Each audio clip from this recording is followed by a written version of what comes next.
Doors open this week to the Barrett Center for Technology, Humber's new center for innovation.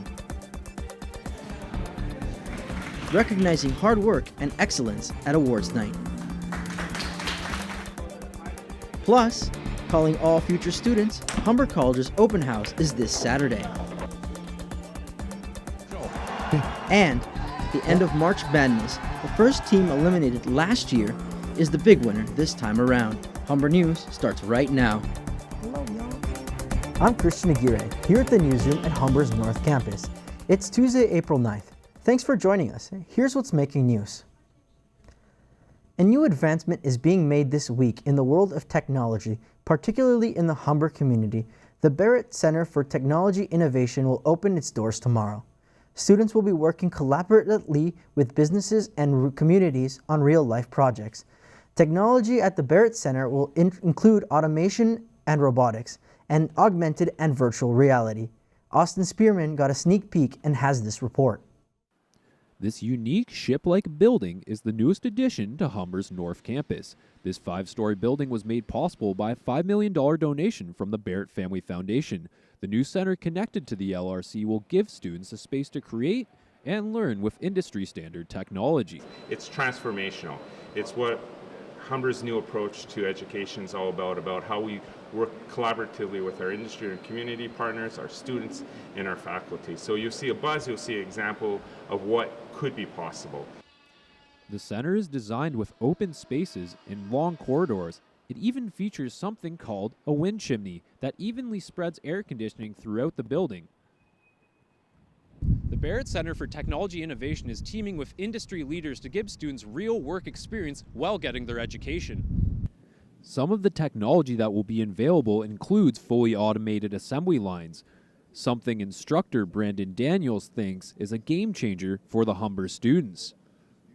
Yeah, what we have here is a representation of a smart factory, like an Industry 4.0 level. And so what it is, we've got 3 assembly stations, and we've got 2 AGVs, which we call MLAs, Multiple Logistics Assistants, or Mobile Logistics Assistants. So an operator is going to be working with the AGVs to build one of our products and at these 3 assembly stations. And then when it's done, the AGV takes the finished product into a test station. It has a pick and place in there and a test. It tests the product and it exits the test station, and then another operator can build a different product. And so the products are configured here, and the operator wears a HoloLens. So the instructions on how to build it appear right in front of them, and so they look through it as they're actually assembling it. So. The center is having an opening for Humber employees on April 11th, and the center officially opens for students on Friday. For Humber News, I'm Austin Spearman. Choosing a school is like choosing your career. Come see what Humber has to offer at its open house this Saturday. Visitors will get a tour of the campus while meeting Humber staff and students, and to even share insights of what it's like to be a Humber Hawk. Justice McCormick has the story. If you're fresh out of high school and wondering where you're going to go, the open house at Humber College may show you the way. Each year, thousands of people from across Canada come to attend Humber's annual spring open house. There will be tours, information booths, refreshments, swag, and more for people to enjoy.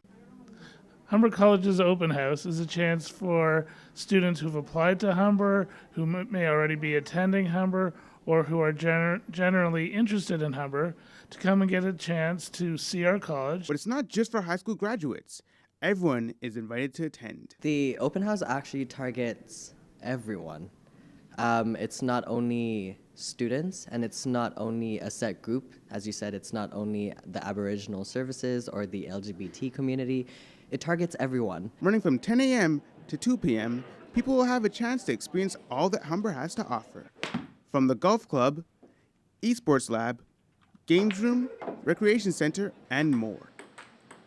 The Baking, Culinary, and Nutrition program is just one of the many programs that students can enroll in at the North Campus. Given the recent problem with OSAP applications due to changes by the Ford government, Humber's open house will address the issue and provide answers needed by students and parents. It will be addressed by Ignite. It will also be addressed by financial aid, the financial aid services, and it will also be addressed by career services. Wherever you're coming from and whatever your educational needs are, Humber says it's got you covered. For now, the halls of Humber are quiet, but come Saturday, the school is sure to be booming with potential students and staff alike, all eager to see what Humber College has to offer. Justice McCormack, Humber News. Anyone looking into Humber will find it's a big place. Here are some quick facts for you. More than 31,000 full-time students are enrolled at Humber College. That includes 6,000 international students. Humber alumni number over 220,000, and that number keeps growing. 10,000 students graduate each year. Many people live in residence, some 1,400 students. The college gives out $5.6 million each year in financial aid, award, and scholarships. In sports, Humber leads the overall medal count for both Ontario Colleges Athletic Association and the Canadian Collegiate Athletic Association. Humber has won 591 national championship medals, and the college is an environmental leader. Humber College was the first Ontario college to get a silver rating for its sustainability performance. Flags have been lowered at half-mast at Humber College in memory of the student who passed away on Friday. Simeon Weber was a radio broadcasting student at North Campus and lived in residence. The Humber community has extended its deepest condolences to the Weber family. Counseling service will be available to all staff and students at North and Lakeshore Campus. Turning to other news, 250,000 people were left without power after freezing rain coated Quebec on Monday. Most of the snow fell Tuesday morning, leaving many people with the expectation for a messy commute. 5 to 10 centimeters of snow is expected to fall by the end of the day, but by next week, spring will finally make its grand entrance into the province. The world is watching as Israelis elect their next prime minister.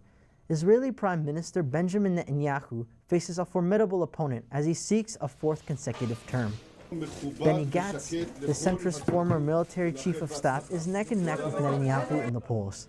The candidate's different approach to the Israeli-Palestinian conflict has been a key issue this election. Last weekend, Netanyahu announced his plan to annex Israeli settlements in the West Bank. Gantz, on the other hand, has called for pursuing peace with Palestinians. In Britain, still no solution to the Brexit issue. Prime Minister Theresa May met with German Chancellor Angela Merkel on Tuesday.